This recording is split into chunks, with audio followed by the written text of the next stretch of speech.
Selamat petang, salam sejahtera. Terima kasih karena bersama dengan saya di Nazilin Unity Channel. Petang ini kita nak cerita. Pakatan Harapan kembali murni tanpa UMNO. Rafizi bakal ketuai baharu. Wow. Sebelum kita teruskan ulasan ini, apa pula pandangan Anda? Jangan tinggalkan ruangan ini sehingga Anda tulis dalam ruangan komen. Apa komen Anda?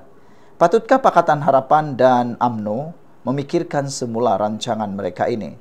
Bergabung teruskah sehingga PRU yang akan datang? Ramai pengulas politik yang mahu sebenarnya Pakatan Harapan dan UMNO terus kekal atau Barisan Nasional terus kekal dalam kerajaan perpaduan bersama pimpinan Anwar Ibrahim. Ramai yang menghendaki dan meramalkan bahawa Pakatan Harapan Barisan Nasional kalau terus bersama dalam kerajaan perpaduan, mereka akan menang besar, bahkan akan terus mematikan gelombang-gelombang di luar. Kestabilan politik di Malaysia ini lebih penting daripada kuasa orang-orang politik sebenarnya. Bagaimana pendapat Anda? Mana lebih penting?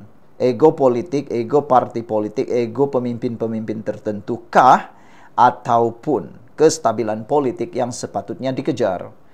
Yang dikejar sebenarnya ego politik atau kebahagiaan kestabilan rakyat Malaysia.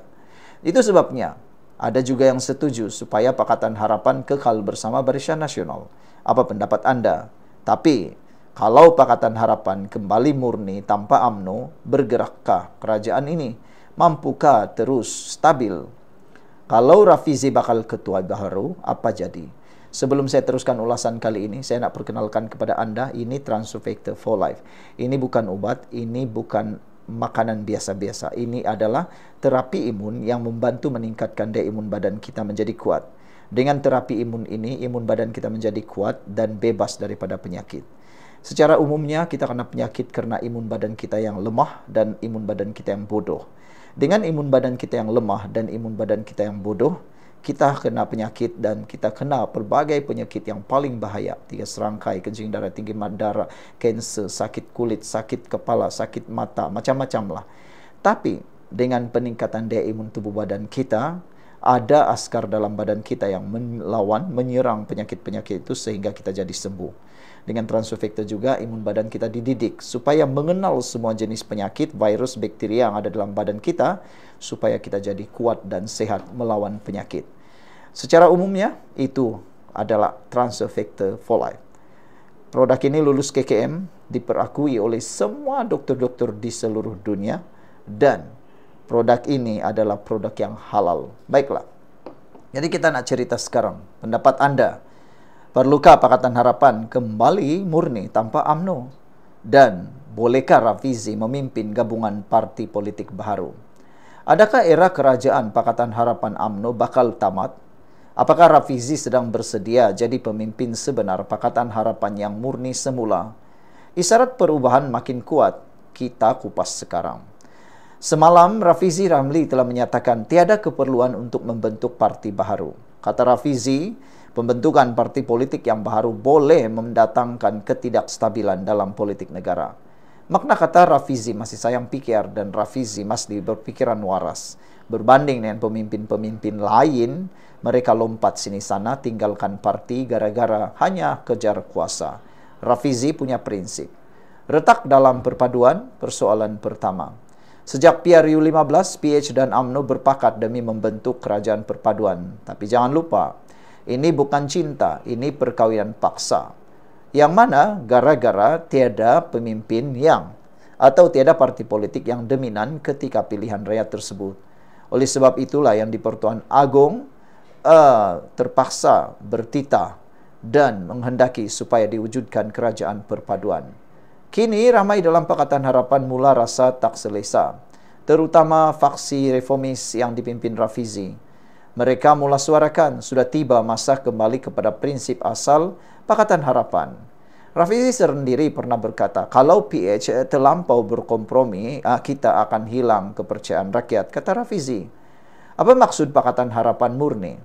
Pakatan Harapan murni bermaksud kembali kepada anti rasuah tegar, reformasi institusi tegar, pentadbiran bersih dan telus, ini yang dulu jadi janji besar kepada rakyat Malaysia PRU 614. Tapi bila UMNO masuk gabungan, ramai kata prinsip itu makin longgar, terutama bila Zahid terus jadi timbalan Perdana Menteri walaupun ada kes mahkamah. Rafizi bakal pemimpin baharu Pakatan Harapan. Rafizi Ramli kini dilihat ramai sebagai simbol Pakatan Harapan yang asli, berprinsip lantang dan fokus kepada ekonomi rakyat.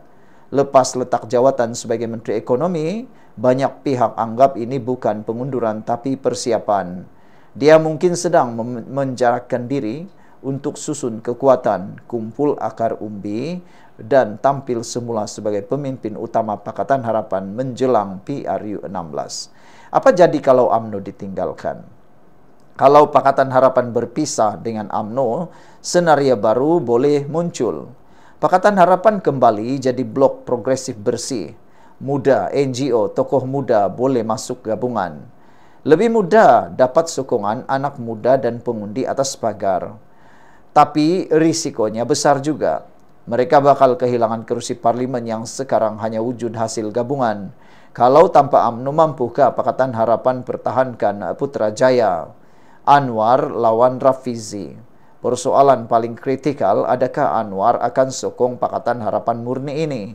Atau Rafizi akan cabar Anwar secara senyap? Kita tahu Rafizi bijak bermain strategi. Dia tak lawan terang-terangan, tapi dia bina kekuatan perlahan-lahan. Jadi jajaran baru sedang terbentuk. UMNO mungkin ditinggalkan, Pakatan Harapan mungkin kembali pada asal, dan Rafizi mungkin bakal muncul sebagai pemimpin baharu reformasi. Kalau anda rasa ini betul-betul bakal jadi kenyataan, komenlah di bawah. Pakatan Harapan patut buang UMNO kah? Itu soalan paling pedas dan panas petang ini. Kalau anda setuju, like dan subscribe. Kita terus bongkar politik Malaysia. Sekian untuk kali ini. Jangan lupa tinggalkan komen anda. Bye-bye. Salam sejahtera, kita bertemu lagi. Kita digemparkan dengan berita hari ini, laporan kesihatan Anwar. Adakah Anwar dalam keadaan yang bahaya dari segi kesehatannya? Adakah Anwar Ibrahim dimasukkan di mana-mana hospital? Hari ini kita digemparkan apabila pengarah Hospital Serdang mengongsikan keadaan terkini kesihatan Perdana Menteri. Sebagai rakyat Malaysia, kita harus mendoakan pemimpin utama negara kita dalam keadaan yang sihat walafiat. Dengan keadaan kesihatan yang kuat, Perdana Menteri dapat melaksanakan tugas dengan baik dan dapat mengebudi negara ini dengan sehabis baik. Berbanding dengan orang yang dah tua, ada penyakit lagi, nak jadi pula pemimpin-pemimpin utama negara, itu jauh lebih teruk daripada Anwar Ibrahim. Yang menjadi persoalan ialah bagaimana seorang yang dah terlalu tua dan mungkin ada masalah kesihatan boleh memimpin negara. Tapi Anwar Ibrahim tetap berdiri teguh, dipersada sebagai Perdana Menteri walaupun pelbagai langkah, pelbagai perkara dilakukan bagi menjatuhkan Anwar Ibrahim. Hari ini kita mendapat satu berita yang baik sebenarnya tentang kesihatan Anwar Ibrahim. Bukan orang biasa yang memberitahu, tetapi dilaporkan sendiri oleh pengarah Hospital Serdang. Beliau mengongsikan keadaan terkini kesihatan Perdana Menteri. Adakah Anwar Ibrahim kompeten sebagai seorang Perdana Menteri? Ikuti terus ulasan ini.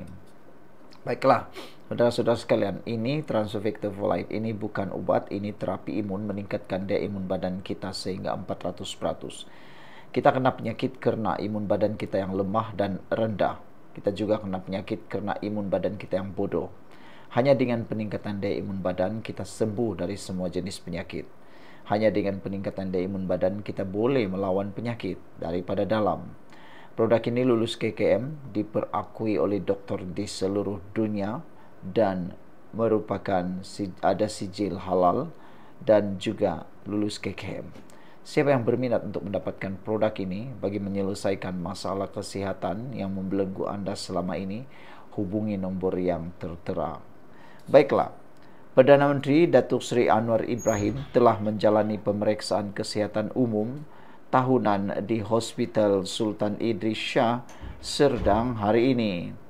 Pengarah hospital Dr. Fariqui Rizal Abdul Hamid berkata, hasil pemeriksaan menunjukkan bahawa tahap kesihatan Anwar berada dalam keadaan yang sangat baik dan beliau dapat menjalankan tugasan rasmi seperti biasa. Makna kata, Anwar Ibrahim memang sangat kompeten sebagai Perdana Menteri. Dalam keadaan bagaimanapun, kita memerlukan seorang Perdana Menteri yang sehat, mampu melaksanakan tugas dengan terbaik. Pemeriksaan kesihatan ini, kata pengarah Hospital Serdang itu adalah sebahagian daripada komitmen yang amat berhormat Perdana Menteri untuk memastikan beliau kekal cergas dan bersedia dalam menerajui pentadbiran negara serta melaksanakan tanggungjawab kepada rakyat dengan penuh dedikasi. Maklumnya dalam satu kenyataan, ada netizen yang mencadangkan selepas mendengar keadaan terkini Perdana Menteri ini, mereka mencadangkan apa kata pula pemimpin-pemimpin besar yang lain turut membuat pemeriksaan kesihatan bagi menunjukkan kesihatan mereka yang terbaik, kata netizen. Ada juga yang mencadangkan supaya pemimpin-pemimpin parti politik yang dah terlalu tua ada masalah kesihatan cepat terus letak jawatan atau berundur daripada jawatan.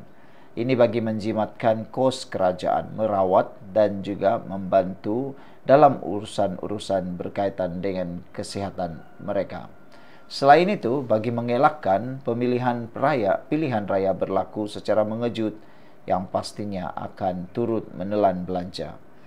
Ada juga netizen yang mencadangkan supaya semua menteri-menteri wajib sehat dan perlu membuat medical check-up. Mana-mana menteri yang tidak kompeten kerana ada masalah kesihatan, suruh mereka letak jawatan, kata netizen. Apa pula pendapat anda tentang idea dan cadangan tersebut? Sekian dulu untuk kali ini. Jangan lupa tinggalkan komen anda, tekan butang subscribe. Kita jumpa lagi. Bye-bye.